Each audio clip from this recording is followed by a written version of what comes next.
Pemirsa Generasi Mecin, ketemu lagi dengan saya Patra Gumala. Hari ini saya sedang berada di, wah ini dia, tempat nongkrongnya millennials yang suka Korea-Koreaan, K-pop, nongkrong dan makannya pasti di Loteria. Nah, hari ini saya berada di Loteria, persisnya di Kalibata City, lantai 1. Saya mau ngobrolin masalah sistem penerimaan murid baru yang belakangan ini lagi rame banget. PPDB, sistem zonasi.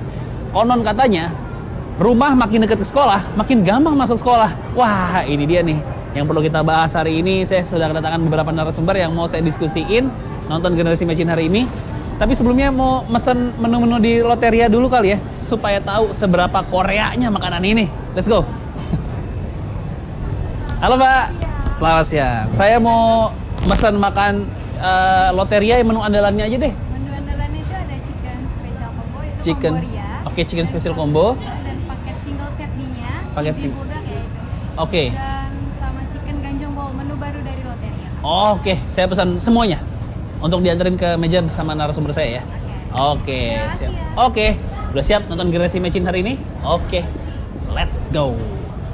Bersama saya dari Loteria di Kalibata City, lantai 1. Sekarang saya sudah bersama dua narasumber saya. Yang pertama ada Pak Najamuddin Ramli selaku Direktur Warisan dan Diplomasi Budaya Kemendikbud RI, Pak ya. Ya. Halo Pak Najamuddin, saya harus salim Pak kalau gini, Pak. Assalamualaikum warahmatullahi wabarakatuh. Waalaikumsalam. Dan ada pengawat pendidikan juga, ada Pak Toto Sufianto. Halo Pak. Ya, saya mau nanya ke Pak Toto dulu deh pertama.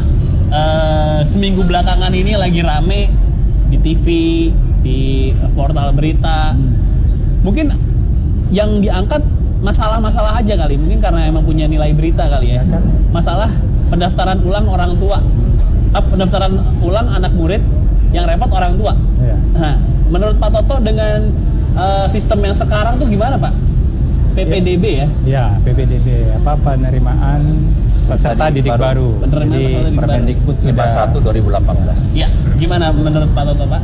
Ya, jadi memang ini sebenarnya tidak baru karena tahun sebelumnya sudah ada kan. Ini tahun ketiga. Ini tahun ketiga ya? Jadi coba tahun ketiga. Jadi udah dicoba, tetapi memang masalahnya adalah di zonasi kan, yang Oke. rame itu zonasi. Jadi 90% zonasi dan secara ekstrim sebenarnya harus diukur jarak.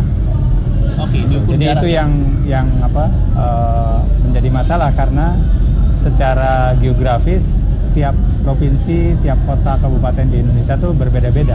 Ya. Nah itu yang salah satu masalah pertama. Jadi Oke. kemudian kalau sudah jarak terus ukurnya misalnya jaraknya sama, mana yang duluan, yang datang Mana yang duluan lebih atau yang dekat. prioritas. Iya. Jadi itu Ya.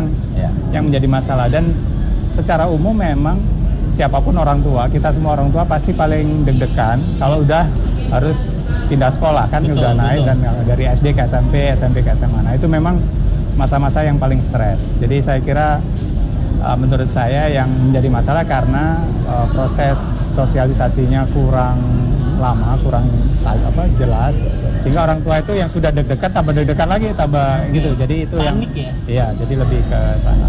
Oke, meskipun ini udah masuk tahun ketiga ya. Iya. Iya. Tapi terus berubah dari tahun pertama, Iya. kedua, ketiga tuh berubah. Oke, saya harus dengar dari Pak Najamuddin nih, Pak. Iya. Jadi sebenarnya apa yang terjadi Pak belakangan ini Pak dengan PPDB ini, sistem zonasi yang tahun ketiga ya Pak ya? Kami dari keluarga besar Kemendikbud kaget juga karena uji coba tahun pertama dan kedua reaksinya tidak terlalu besar. Tahun ketiga ini memang reaksi besar karena memang waktu itu posisi yang paling dominan itu harusnya pemerintah provinsi Oke. dan kabupaten kota yang harus gencar, kemudian juga secara masif untuk melakukan sosialisasi. Ya. Konten daripada Permendikbud nomor 51 2018 tentang penerimaan peserta didik baru ini itu memang zonasi 90%. Zonasi 90%. Kemudian rekrutmen siswa berprestasi 5%, dan 5%-nya itu adalah mengikuti perpindahan orang tua dari kota A ke kota B umpamanya. Lagi-lagi memang ya pemerintah pusat itu tidak memiliki otoritas penuh terhadap sekolah. Kebijakan provinsi, kabupaten, kota itu ada. Jadi mulai dari taman kanak-kanak, PAUD, sekolah dasar, sekolah menengah pertama itu otoritas pemerintah kabupaten kota. Ini di bawah Diknas ya? Ya, di bawah Dinas Pendidikan. Dinas Pendidikan ya? Di kota setempat.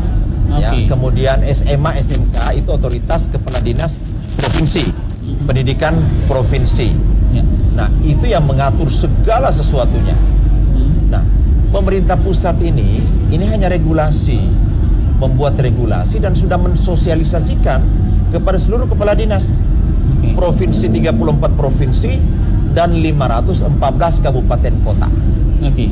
Kemudian Pak Menteri setelah dari uji coba tahun pertama, tahun kedua disempurnakan pada tahun ketiga ini dengan Permendikbud ya 51 2018 disertai dengan petunjuk teknis Oke. ya supaya lebih leluasa orang tua itu jauh-jauh hari sudah mendapatkan informasi tentang akses kemana anak sekolah itu berada. Nah, ini bukan kebijakan tiba-tiba, bukan kebijakan yang mendadak, tetapi sudah ada uji coba 2 tahun sebelumnya dan reaksinya tidak terlalu berat karena bisa diantisipasi. Karena memang kebijakan zonasi ini seperti Pak Toto katakan tadi menurut jarak Ya. antara rumah peserta didik dengan sekolah. Kalau ada dua orang peserta didik tinggal satu yang diterima, ini jaraknya 900 meter. Nah, yang satunya 899 meter. Yang diterima 899 meter, walaupun beda 1 meter. Oh gitu ya? Iya, karena diukur dari mana start sekolahnya. Oke. Di negara-negara Eropa, kalau ada kompetisi, tinggal 2 orang, katakanlah tinggal 5 kursi. Ya, kemudian yang akan mendapatkan 5 kursi itu ada 10 persaingan di luar. Tim sekolah akan mengirim tukang ukur yang Oh, ya? adil. Gini Pak, Ya. saya kan lulus sudah lama ya Pak. Di era saya, setahu saya tuh udah ada tapi namanya rayon dulu Pak. Ya. Ya. Mungkin bisa dijelasin mungkin untuk Tapi orang-orang antara rayonisasi, ya, perbedaan itu kan- rayon sama zonasi ya, yang sekarang tuh apa? katakanlah kabupaten itu ada 10 kecamatan, Ya. dibagi 3 rayon.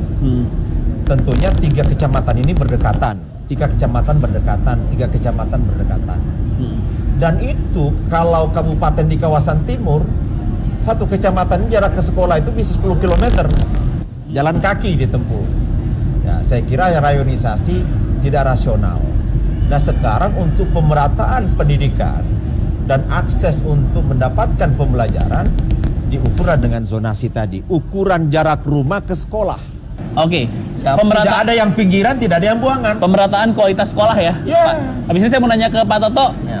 Di tahun ketiga sistem zonasi ini sudah cukup terlihat belum hasilnya Pak Toto? Abis ini kita bakal bahas ya Pak Toto ya. Jadi jangan kemana-mana, abis ini kita balik lagi tetap di Generasi Mecin.